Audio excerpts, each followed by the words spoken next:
secretario general del gremio de canillitas, en cuya sede estamos haciendo esta conversación, y un dirigente, uno de los principales dirigentes de la CGT. Bienvenido, Omar, a este ciclo de diálogo de Horizonte del Sur. No, buenas tardes, gracias a usted por la deferencia de invitarme. Además sé que tuvieron compañeros extraordinarios, con lo cual me ponen un compromiso a la altura. No, es que acá no bajamos la mira en ningún momento.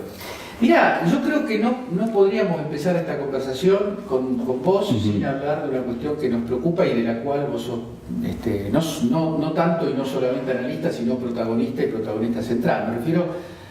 Me refiero a los trabajadores. No quisiera limitarlo al problema orgánico, que obviamente va a ocupar un lugar, pero toda la problemática de los trabajadores en Argentina, en esta etapa de la vida nacional, en esta etapa de la vida política, y colocarme en un momento que es al día siguiente de las elecciones de agosto, ¿no? de las primarias del 13 de agosto. Nosotros habíamos dicho en los diálogos que teníamos acá que una de las cosas que se desprendía, una de las importancias que tenía la elección primaria, más que la cuestión institucional en sí misma, era el clima político con el que íbamos a salir de esa elección. Al otro día de la elección, con todo lo que fue ese show del escrutinio y toda esa escena, apareció un sector del movimiento sindical diciendo más o menos que frente al pronunciamiento del pueblo estaba además la jornada de protesta del 22 de agosto que finalmente se hizo. Yo quisiera apoyarme en eso, no limitarme a eso, pero que apoyados en eso pudiéramos pensar un poco la lógica con la que está actuando y en medio de qué propuestas y en medio de qué contradicciones actúa hoy la CGT, porque digo, de lo que haga la CGT depende mucho el futuro político, creo que eso no vamos a disentir ahí. Así que me gustaría ver un enfoque tuyo sobre eso. Mirá, yo creo que la situación que está viviendo el movimiento de los trabajadores, en particular la central histórica, la más antigua, la más representativa en términos de cantidad de organizaciones confederadas, que es la CGT, tiene mucho que ver con lo que sucede en el campo nacional y popular. Yo lo asocio a la derrota del 2015 y lo asocio también a la crisis de una centralidad que es el peronismo. Me parece que está ligado, ambas cosas van ligadas, y me parece que esta es la discusión que nosotros no pudimos dar y que lamentablemente cada vez que el peronismo gobierna parece que cerramos ese debate y esa discusión. Obviamente que dentro del movimiento sindical siempre hubo corrientes, vos lo sabés, sí. ¿no? Colaboracionista y combativo, participación civil, bueno, eso existió siempre, creo que va a existir porque en definitiva tiene que ver con la coyuntura que cada organización tiene a partir de los hombres que la conducen. Entonces, eso ¿podría ser, Omar, que la falta de un liderazgo indiscutido en la escena peronista tuviera repercusión en esa especie de tensión? No la tensión en sí misma, porque como vos decís siempre existió, pero en el modo en que se tramita y las dificultades que crea. Y cuando vos hablas de la CGT, hablas de un sindicalismo que se define además como trabajador peronista, abrumadoramente.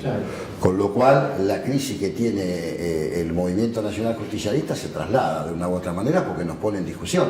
Fíjate que nosotros en los últimos 12 años, durante el periodo de Néstor Kirchner y posteriormente, sobre todo en el de Cristina Fernández de Kirchner, tuvimos dividido en 3 grandes grupos y no lo pudimos subsanar.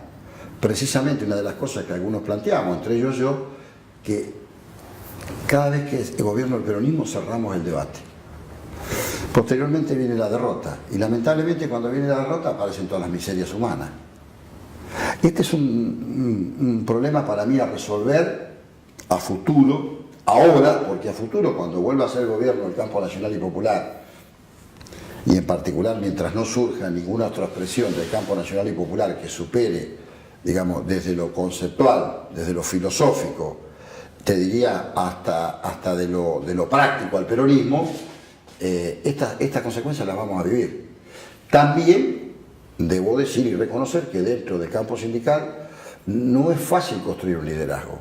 Digamos, requiere de muchas cosas, requiere del hombre, de las circunstancias, como decía Ortega que hacer, el hombre ser y sus circunstancias, del carisma, de que haya un dirigente que sintetice las convicciones mayoritarias, las expectativas de cada una de las organizaciones y que tenga ese carisma que te permita, qué sé yo, por citar un ejemplo, Saúl Ubaldini, en otro contexto, porque también los contextos son muy importantes. Ahora, Hugo, vos señalaste que entraste de lleno ante la pregunta a la cuestión peronista, digamos, y dijiste la derrota. Sí.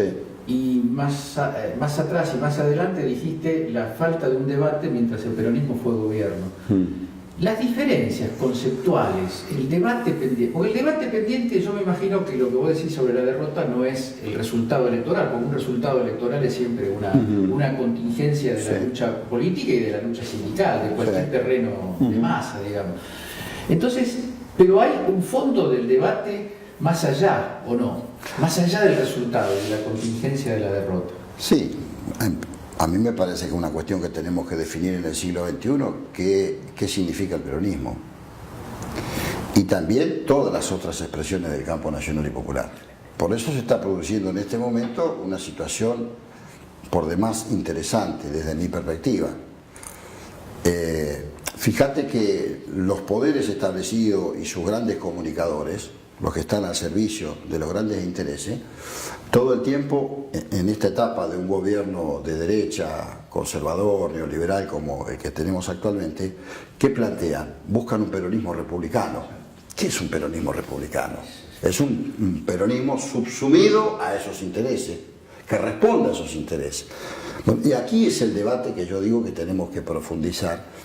Y se produce una situación interesante, esto del ciudadano, que ahora la expresidenta plantea. Y me parece que eso merece un análisis muy profundo. El ciudadano como sujeto de derecho. Sobre todo para los que somos hijos de la década dorada del peronismo, del 45 al 55. Nosotros teníamos como sujeto de derecho al trabajador y la posibilidad del ascenso social.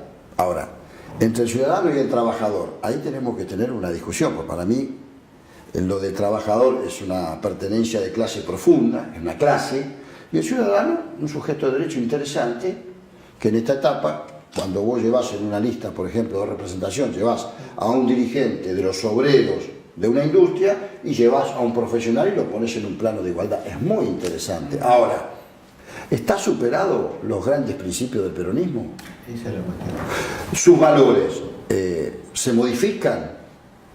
¿Cómo lo discutimos eso si no lo debatimos? ¿Cómo lo resolvemos si no tenemos un profundo debate? Porque desde el peronismo se presentan hasta los conservadores. En este gobierno hay varios que dicen, somos peronistas. Hasta le quieren endilgar al propio presidente Macri, que es un tipo que tiene algún rasgo peronista. Por favor, las barbaridades que se dicen y la mediocridad que hoy lamentablemente uno escucha en los grandes medios es tremendo y confunde.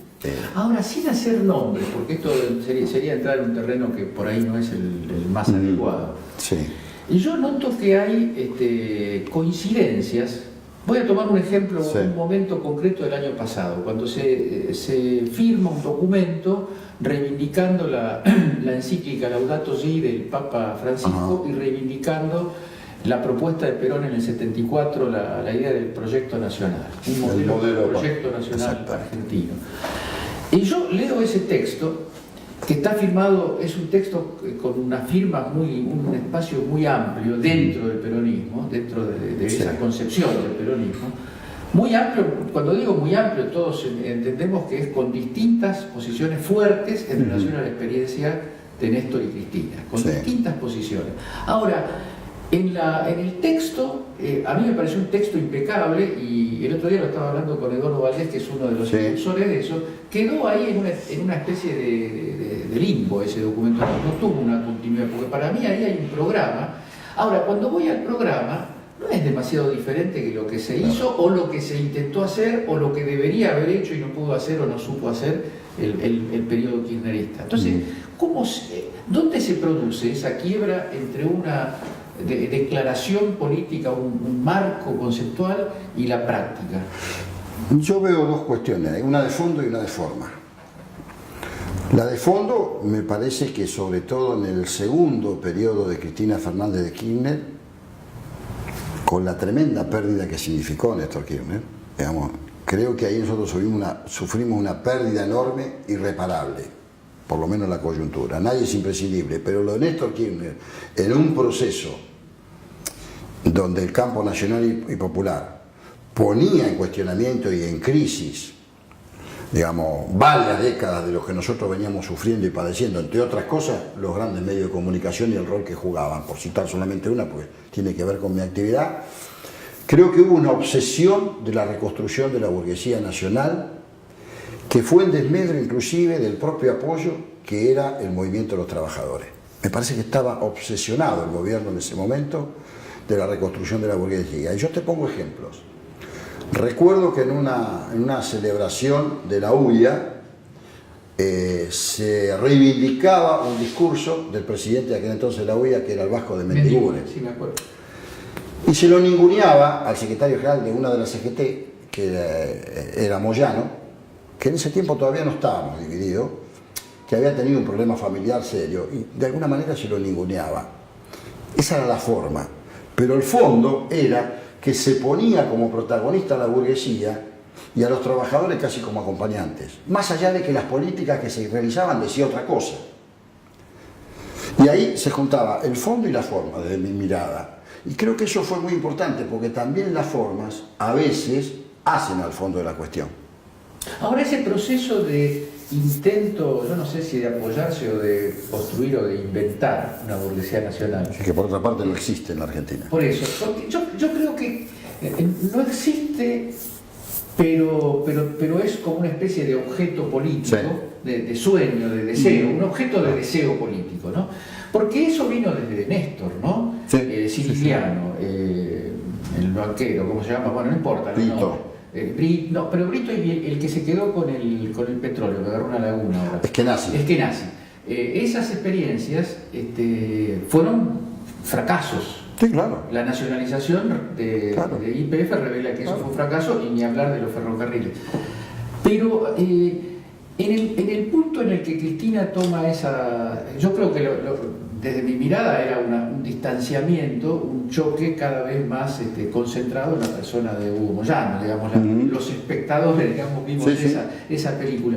Más que la idea de un achicamiento, porque como vos mismo decís, el movimiento obrero se veía beneficiado por las políticas públicas, o si no se vio tan beneficiado fueron circunstancias también de un cambio de ciclo económico que se entró en dificultades. Sí. ¿Hasta dónde, vos hablás de la forma y el fondo, hasta dónde la forma de la cuestión, porque al mismo tiempo al colocarlo a Néstor Kirchner como un poco el eslabón que perdimos del armazón de esto, parece que hubiera también en ese señalamiento una cuestión más de estilo, ¿no? De apertura de estilo, ¿no?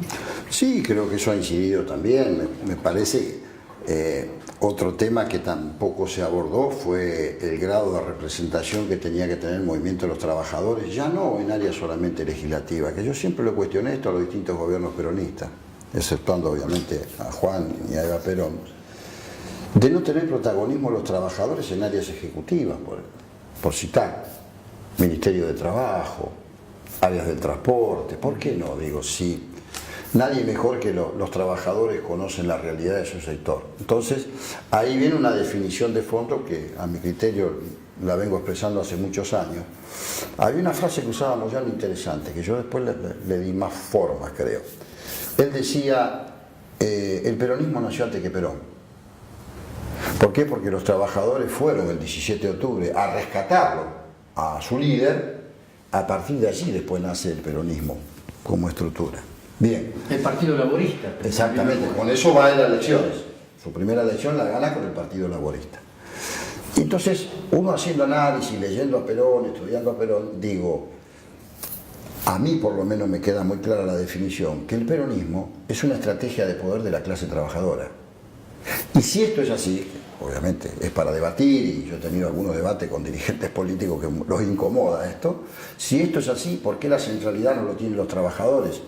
En vez de ser la columna vertebral, como se nos reconoció toda la vida, no tenemos la centralidad. Y en la centralidad de esa definición, creo que también tenés que ser parte a la hora ejecutiva de un gobierno, no solamente ser parte de ámbitos legislativos, que en definitiva lo ejecutivo es lo más trasciende por el hecho de que vos de ahí definís todo un proceso socioeconómico.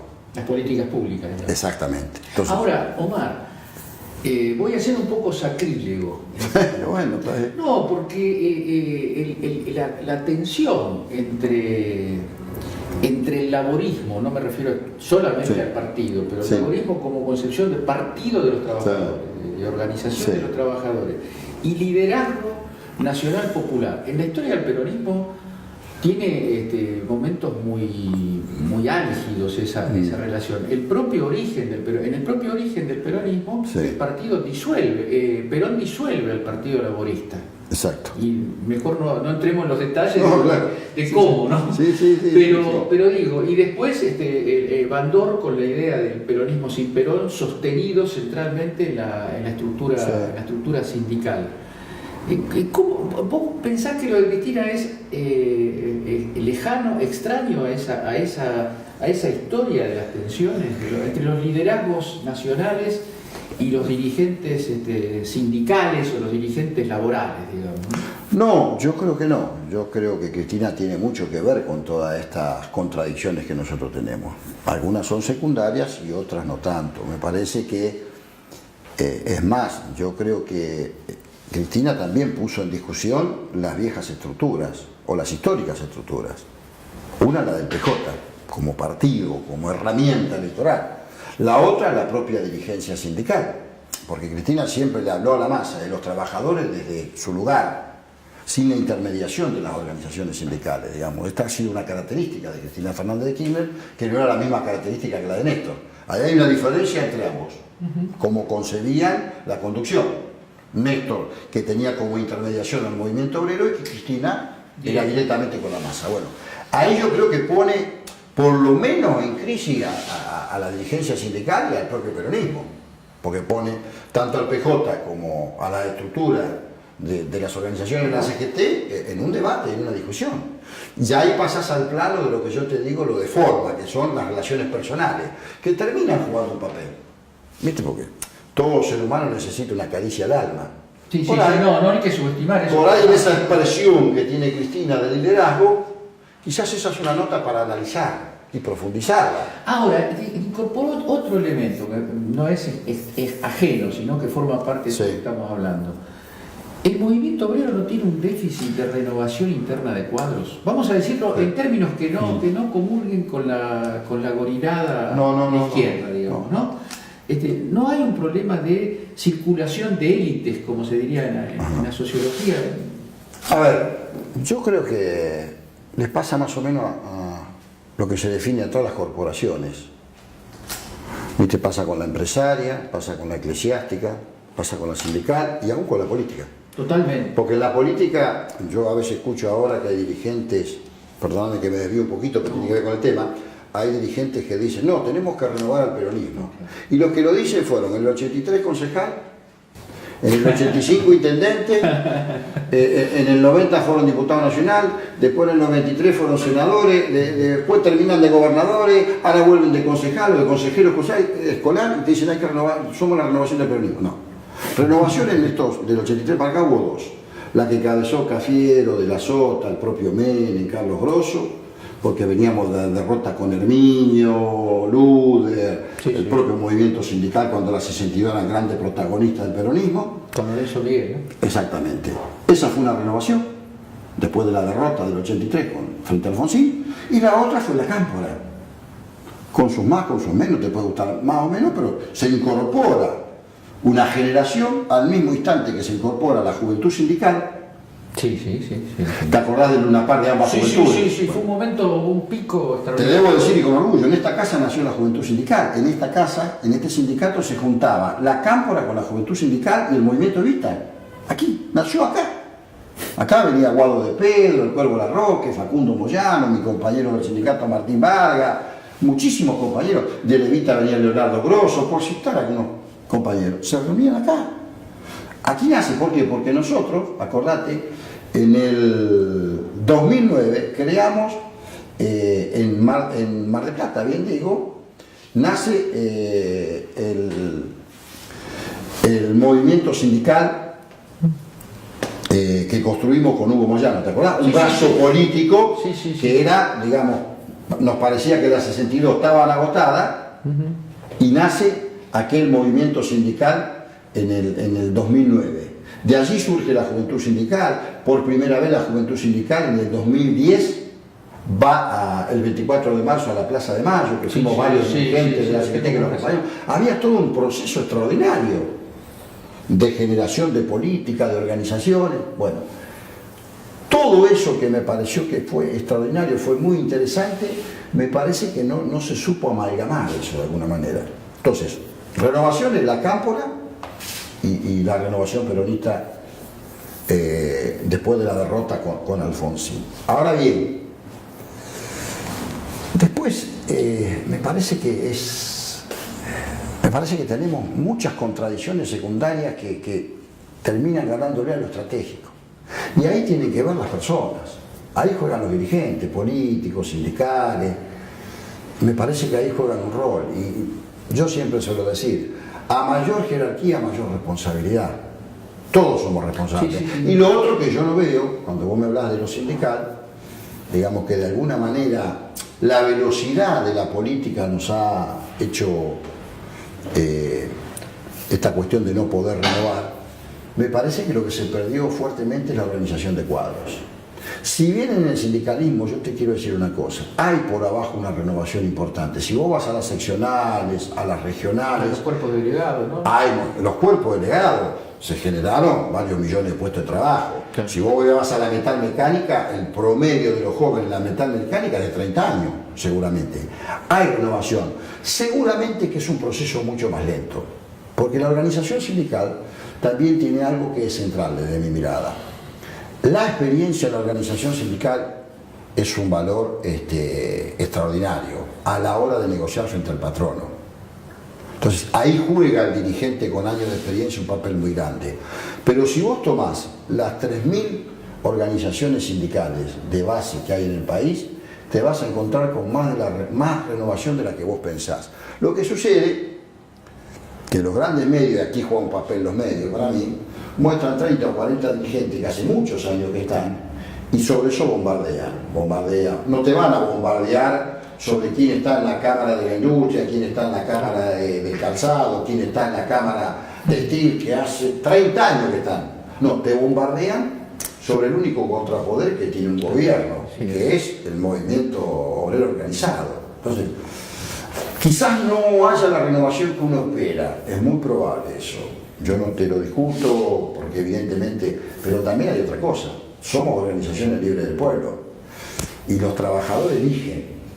Y ahí entra a jugar el modelo sindical argentino. Y ahí podemos charlarlo en profundidad. Fíjate que el modelo sindical argentino es uno de los más reconocidos en el mundo. ¿Por qué?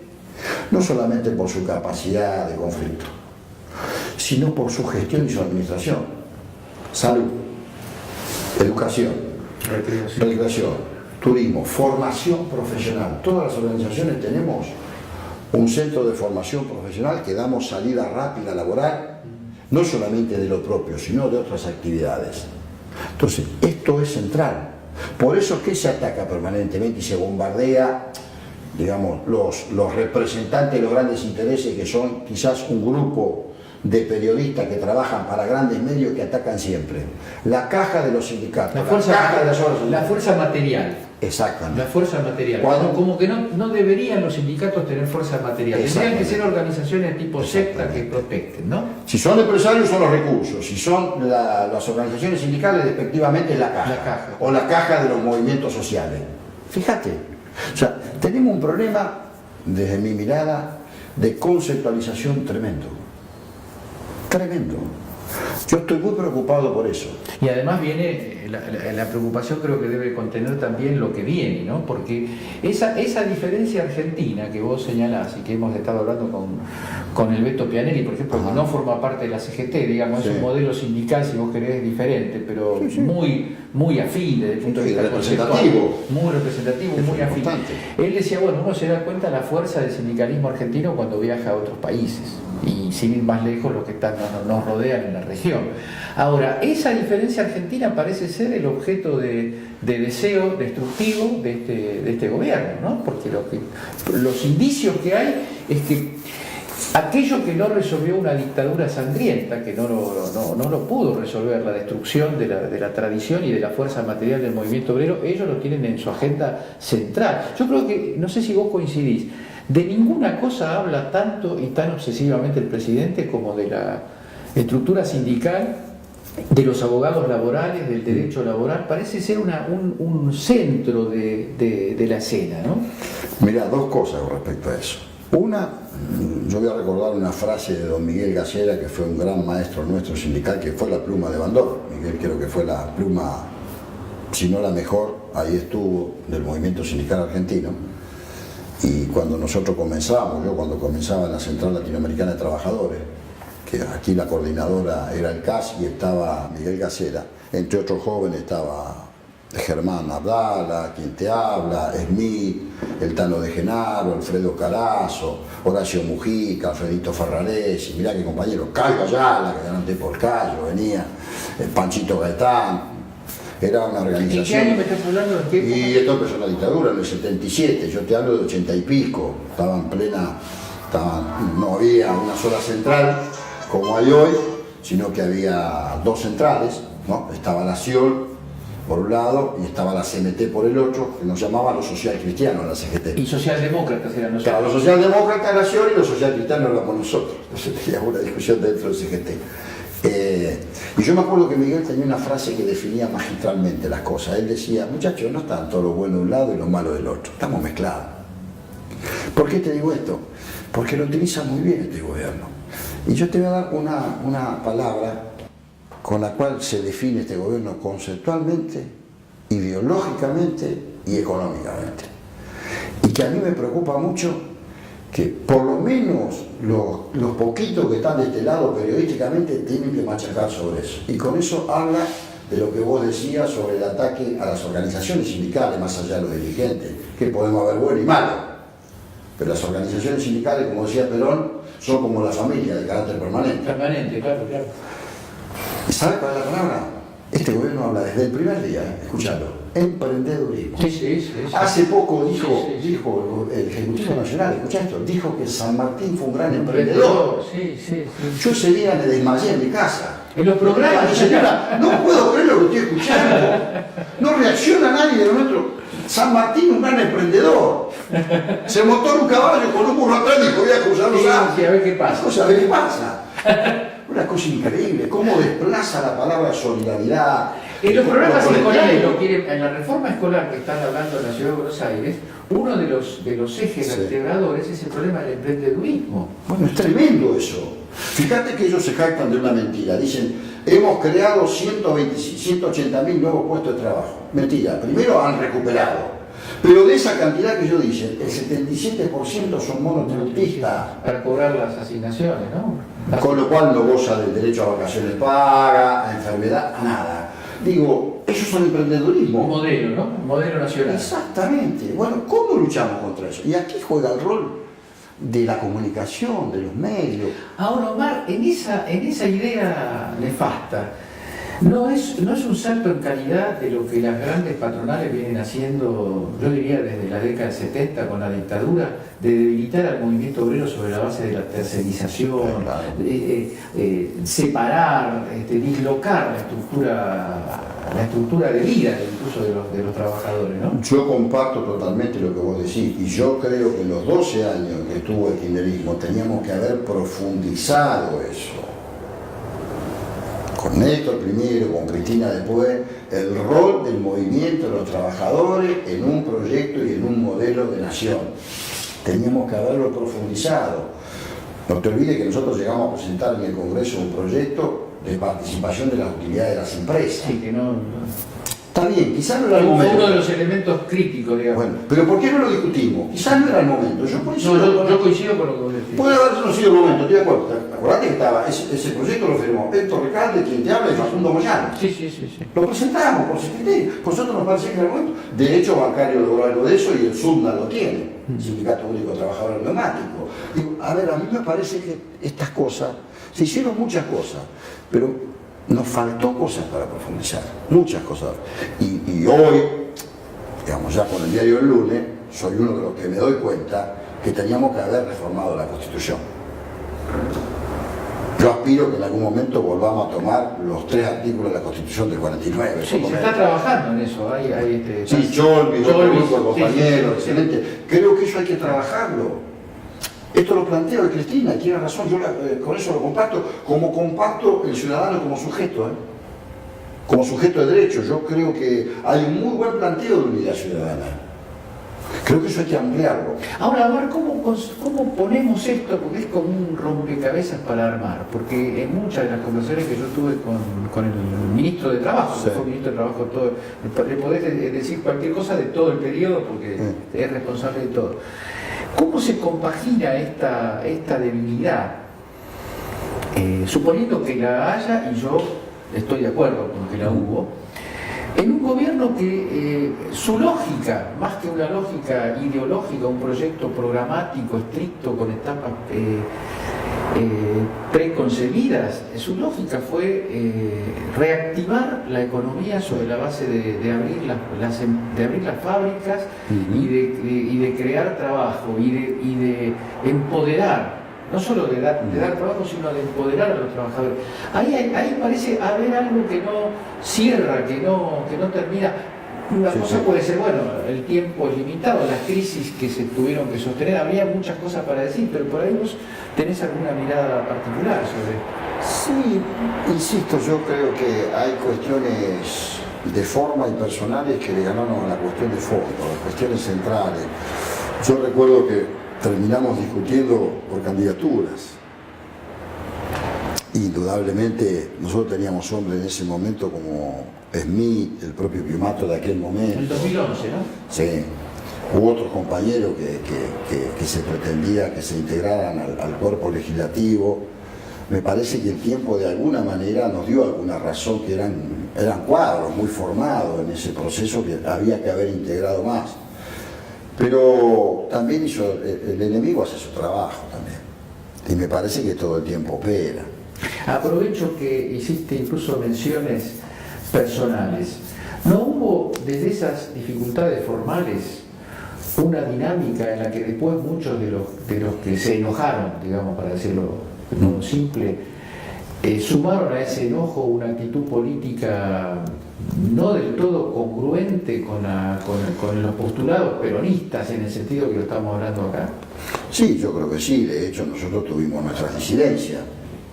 Acordate que después en el 2011 la CGT se divide fuertemente porque, bueno, un grupo de compañeros se retira y dice, sí, la cabeza de la CGT no puede llegar a dialogar y hablar con el gobierno de ese momento, estamos en dificultades.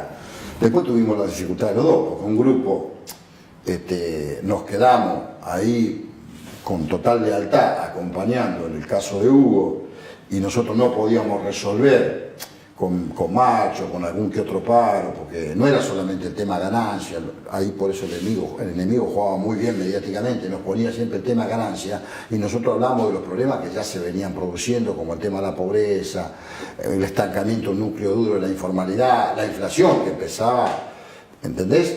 Más allá que había un grupo de organizaciones que estaban muy afectadas, otras no tanto porque ni siquiera llegaban a ese nivel de la posibilidad de ganancia y nosotros no podíamos, digamos, penetrar esa valla que se había puesto de dialogar. Los otros se quedaron dialogando, pero tampoco lo reconocieron con el tiempo, tampoco pudieron tener diálogo.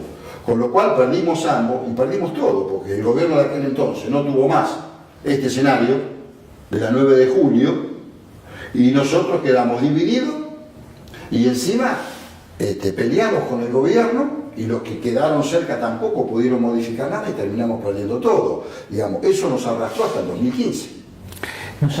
Nos apura el tiempo, pero no quería dejar de preguntarte una reflexión sobre el futuro de esta ruptura, el futuro de la posibilidad o no de recomponer ese frente nacional con una presencia señera del movimiento obrero, pero con aquel impulso, con aquel programa, más allá de las cosas que obviamente habrá que cambiar, la historia nunca se repite. ¿Cómo ves el futuro de eso? Mira, yo creo que hay dos cosas. El sindicato tiene un techo, donde nosotros reivindicamos, y la CGT tiene que cumplir ese rol, reivindicar los intereses profesionales de los colectivos que representamos. Pero hay que dar un salto cualitativo hacia la política. Yo creo en el cuadro integral.